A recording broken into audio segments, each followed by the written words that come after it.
সবুজে ঘেরা ৪ গ্রামের মাঝখানে ধান কাটা ফাঁকা ফসলি মাঠ। মাঠের মধ্যে গোলাকার সীমানার বাইরের অংশে দর্শকদের কানায় কানায় পূর্ণ।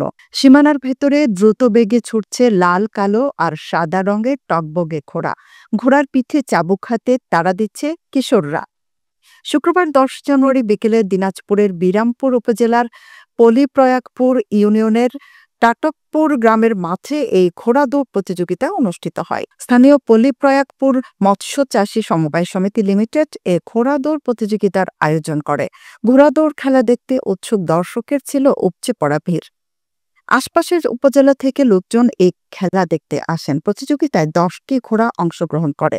শেষে ঘোড়াঘাট উপজেলা বলগাড়ি গ্রামের বাহাদুর ঘোড়া চ্যাম্পিয়ন হয়।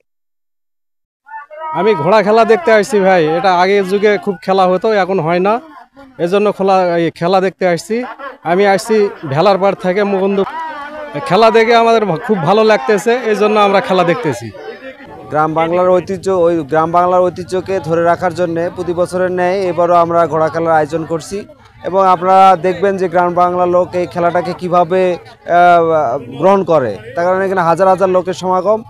আমি এই হাজার হাজার সমাগমের কারণে আমি নিজে থেকে এটা বারবার এই খেলাটা পরিচালনা করার চেষ্টা করি এবং আমাদের মূল লক্ষ্য হচ্ছে যে ছেলেপেলেরা সুস্থ বিনোদন চর্চার একটা পরিবেশ তৈরি হয়। এখানে আমাদের গ্রাম বাংলার যে ঐতিহ্য ঘোড়দৌড়, গরুর দৌড়, আরও অন্যান্য যে আমাদের দেশীয় খেলা বা ঐতিহ্যগুলো ছিল সেগুলোকে আমরা বাঁচায় রাখিয়ে দেশীয় সাংস্কৃতিক চর্চার মাধ্যমে দেশকে একটা সুন্দর সমাজ প্রতিষ্ঠা করার লক্ষ্যে আমরা এই